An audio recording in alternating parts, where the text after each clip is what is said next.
Bismillahirrahmanirrahim. Assalamualaikum warahmatullahi wabarakatuh. Alhamdulillah. Alhamdulillahillazi ansal Qur'an hudal linnasi wa bayyinati minal huda wal furqan. Wassalatu wassalamu ala asyrafil anam sayyidina Muhammadin wa ala alihi washabil kiram, amma ba'd. Qala Allah Ta'ala fil kitabil karim, a'udzubillahi minasyaitonir rajim. Bismillahirrahmanirrahim. Syahrul Ramadan unzila fil Qur'an hudal linnasi wa bayyinati minal huda wal furqan. Wa qala idan ya ayyuhallazina amanu zikrullaha zikran katsira fasayyukaratu asila. Wa qala hadis Rasulullah sallallahu alaihi wasallam innamal a'malu binniyat. Shadaqallahul azim wa sadaqa rasulul karim ala zalika masyairin. Kaum muslimin sidang jamaah tarawih yang insyaallah dirahmati dan dimuliakan Allah Subhanahu wa taala. Pertama dan utama, mari kita senantiasa mempersembahkan rasa syukur kita kepada Allah Subhanahu wa taala, Tuhan yang merajai, yang menguasai, bahkan yang memiliki alam jagat raya ini, yang tidak henti-hentinya mencurahkan rahmatnya, hidayahnya kepada kita sekalian, sehingga sampai saat ini, sampai detik ini masih kita diperkenankan untuk kita hidup di dunia, menghirup udara segar lagi gratis. Betapa banyak saudara-saudara kita beberapa tahun yang lalu kita bersama, namun pada malam ini sudah tiada, mungkin disebabkan karena COVID-19 ini atau lain-lain hal. Yang jelas ini merupakan perenungan bagi kita bahwa pada saatnya nanti mau tidak mau, rela atau tidak rela, kita juga mengalami seperti itu. Dan kematian sudah barang pasti. Aina ma takunu yurikul mauta wala kuntum fi burujim musyayyadah. Dimanapun kita berada, walaupun kita berada di benteng yang tinggi yang kokoh, kematian pasti menemui kita.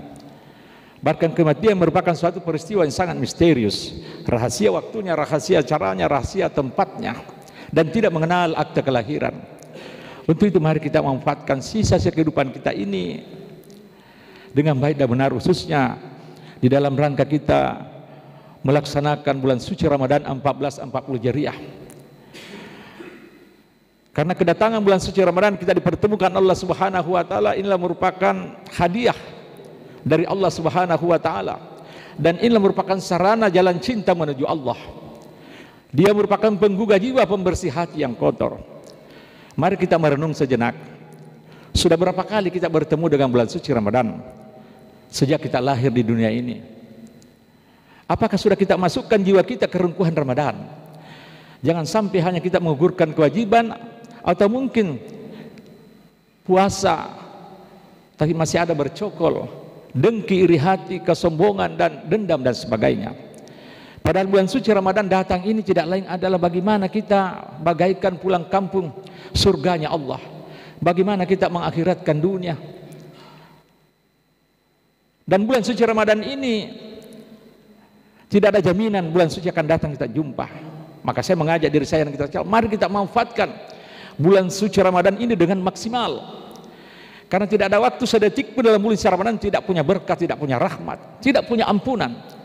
Setiap saat kita beribadah bisa dibayangkan pada malam hari kita qiyam, salat wajib, salat rawatib, salat tarawih, salat sunnah, tahajud dan sebagainya.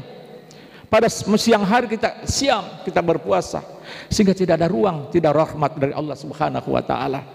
Mari kita manfaatkan. Dan tentu sudah banyak kita mendapatkan informasi-informasi, wejangan-wejangan, ceramah-ceramah pada bulan suci Ramadan sampai malam ke-21 ini. Sehingga saya, menurut hemat saya malam ini hanya ingin memberikan penguatan kepada kita, memberikan motivasi, dorongan supaya benar-benar kita bisa memanfaatkan bulan suci Ramadan dengan maksimal. Pada malam ini saya mencoba menguraikan secara singkat bagaimana kita membangun kehidupan yang lebih bermakna, khususnya dalam bulan suci Ramadan. Inilah sarana kita. Tidak satu pun saya rasa manusia di dunia ini yang mengharapkan kehidupannya sengsara, nelangsa, gundah gulana, stres, pusing tujuh keliling. Semua yang normal pasti kita menginginkan suatu kehidupan kebahagiaan, kesejahteraan, kenyamanan, keselamatan dunia dan akhirat. Pertanyaannya bagaimana caranya? Maka mari kita manfaatkan warisan Rasulullah SAW yang tentunya baru saja kita peringati nuzulul Quran. Ada 3 hal yang ditinggalkan Rasulullah SAW. Yang pertama adalah Al-Quranul Karim sebagai kitab suci kita. Yang kedua sunnatullah.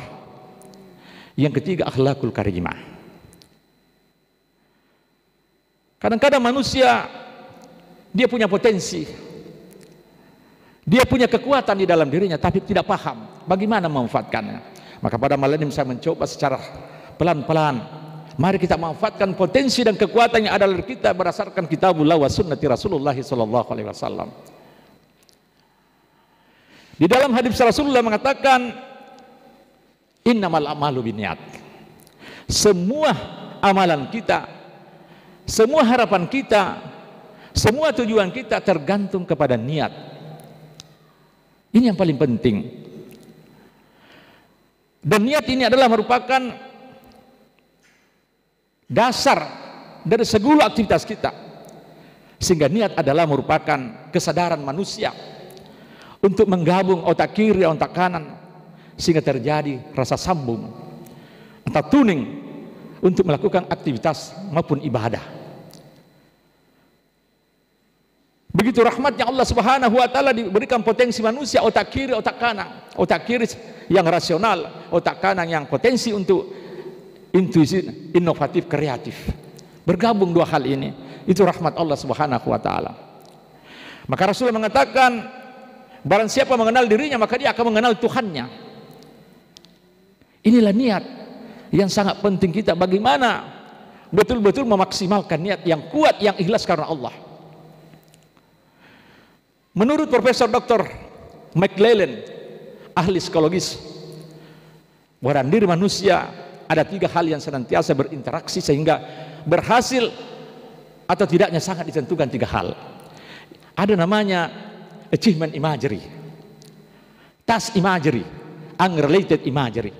Inilah yang senantiasa berinteraksi dalam diri manusia untuk selalu membangun, mengintegrasikan seluruh sikap tingkah laku manusia untuk melaksanakan, untuk mencapai, menggapai suatu tujuan yang lebih baik. Achievement imagery, selalu berpikir yang lebih baik. Hari ini harus lebih baik dari kemarin, dan besok harus lebih baik daripada hari ini. Dan niat itu harus ikhlas, harus benar, harus memberikan manfaat kepada bersangkutan maupun di luar dirinya. Ini yang pertama, kunci di dalam menjalani kehidupan ini adalah niat untuk kita membangun kehidupan yang lebih bermartabat. Yang kedua adalah doa. Wa qalu rabbukum ud'uni fastajib lakum. Doa merupakan induk ibadah. Senjata orang-orang yang beriman adalah doa. Dan doa ini bisa kita lakukan dengan adab-adab yang tertentu, dengan lemah lembut. Bahkan biasa orang menangis karena doanya. Sehingga orang-orang yang tidak mau berdoa itu sebetulnya dianggap oleh Allah orang yang sombong. Apa yang kita mau sombongkan dalam hidup kehidupan ini? Lillahi ma fis samawati wal ardh. Semua adalah milik Allah, tidak ada yang kita miliki dan tidak dimiliki oleh siapa kecuali Allah. La yukallifullahu nafsan illa usaha. Allah tidak akan memberikan ujian cobaan kecuali sesuai dengan kemampuan manusia. Kemudian doa disandingkan dengan law of attraction, hukum tarik menarik. Menurut Ibu Santosa mengatakan, apa sebenarnya yang kita pikirkan itu akan diberikan alam semesta atas izin Allah. Atau pikiran Anda lah yang senantiasa merespon, menarik apa yang kita harapkan di dunia ini. Dan doa-doa yang mustajab itu adalah antara azan dan qamat. Ketika kita dengan 8, ketika kita dizalimi, bisa kita lihat orang-orang yang dizalimi doanya sangat mustajab. Pada waktu puasa, pada waktu salat tengah malam, inilah pentingnya namanya doa. Dan jarak yang paling dekat antara hamba dengan Tuhannya pada waktu sujud, utamanya sujud terakhir. Maka banyaklah berdoa, tapi tidak boleh kita berbahasa Indonesia. Dalam hati saja, apa yang kita inginkan, hati yang menentukan. Fuadah. Yang ketiga adalah kekuatan zikir. Kalau Anda mau tenang, Anda mau bahagia dan menjalani kehidupan ini, manfaatkan zikir. Ala bi zikrillahi tatmainnal qulub. dengan mengingat Allah, insya Allah hati ini akan tenang. Ya ayyuhallazina amanu zikrullaha zikran katsira. Ahzab ayat 41-42. Hai orang-orang beriman, berzikirlah dengan zikir yang sebanyak-banyaknya dan bertasbihlah pada pagi dan petang.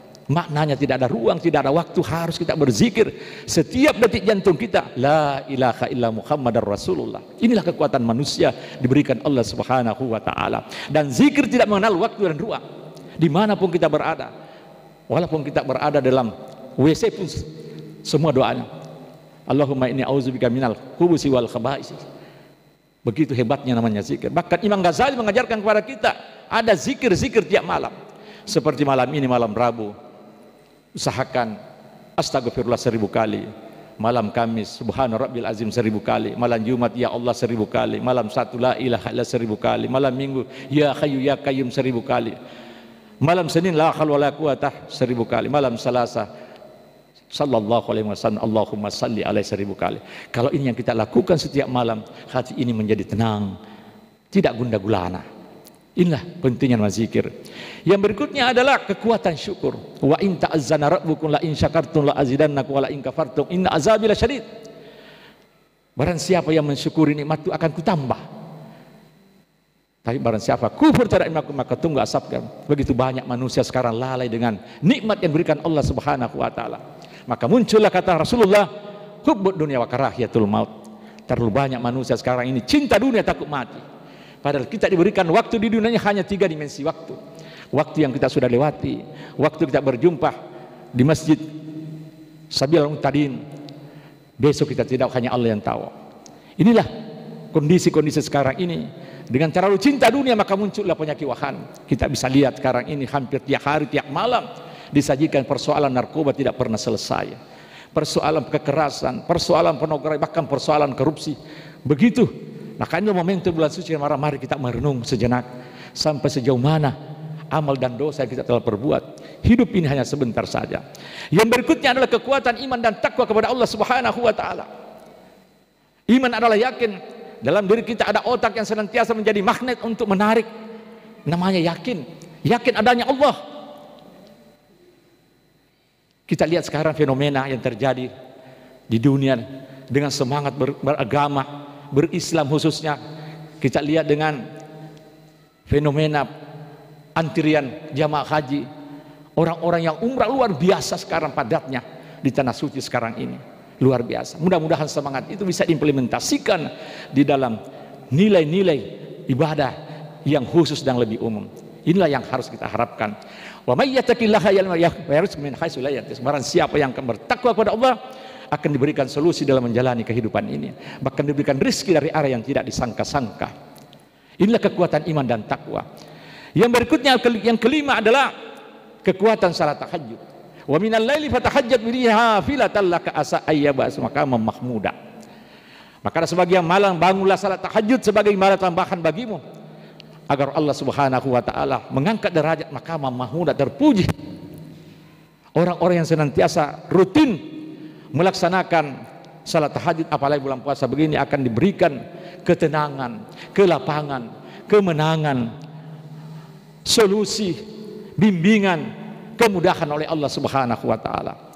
Bahkan bukan sekedar kemudahan, hasil penelitian menunjukkan orang-orang yang senantiasa melaksanakan salat tahajud secara rutin dan benar akan dibebaskan dari penyakit kanker dan infeksi. Bahkan menurut hasil penelitian Profesor Dr. Muhammad Saleh di Surabaya mengatakan dalam disertasinya bahwa pengaruh salat tahajud terhadap daya tahan manusia dengan secara imunologi memberikan respon yang luar biasa.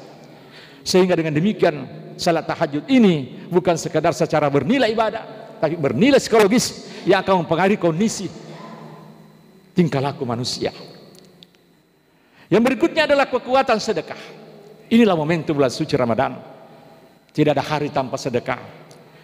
Sedekah bukan saja dalam bentuk materi uang, silaturahmi juga itu sedekah, senyum juga itu sedekah.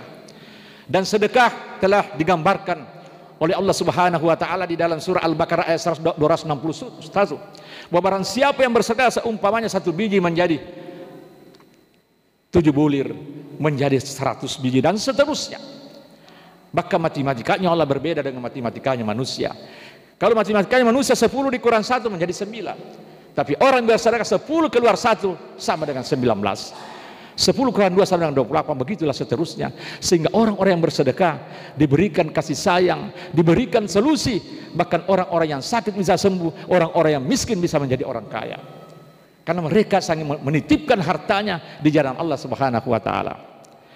Yang terakhir, kaum muslimin rahimakumullah dan jamaah yang dirahmati Allah, yaitu kalau kita membangun kehidupan yang martabat, ada namanya penyerahan secara total kepada Allah.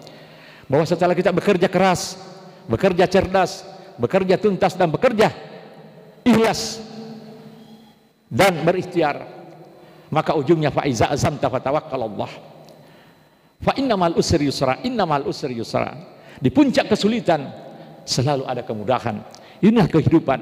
Dengan demikian sebagai kesimpulan ceramah kita pada malam ini, jamaah yang kami hormati, bahwa dengan kita laksanakan salat tahajud dengan sedekah yang istiqamah dan konsisten dan konsekuen, maka dia merupakan pendorong dari niat kita, doa kita, syukur kita, zikir kita, iman dan takwa kepada Allah, dan keluarannya adalah total penyerahan kepada Allah. Kun fayakun. Insyaallah kita akan menikmati kebahagiaan, keselamatan. Saya yakin kalau kita mampu laksanakan 8 rahasia ini, insya Allah 99 hari, yakin dan percaya ada perubahan dalam hidup kehidupan kita ke arah yang lebih baik, ke arah yang bermartabat, bahagia di dunia, selamat di akhirat. Inilah harapan kita. Maka dengan demikian dalam bulan Ramadan ini, untuk mengukur puasa kita berhasil atau tidak, dapat diukur berapa kriteria. Yang pertama adalah badan kita semakin sehat. Yang kedua adalah emosi kita rendah dan terkendali. Yang ketiga, pikiran kita semakin jernih, hati kita semakin tenang, ibadah kita semakin bermakna, dan kita senantiasa tawadhu. Inilah pengaruh-pengaruh puasa kita apabila kita laksanakan secara ikhlas karena Allah. Karena puasa adalah zirriyah, rahasia, hanya Allah yang berikan nilai berapa pahalanya, berbeda dengan puasa-puasa lain.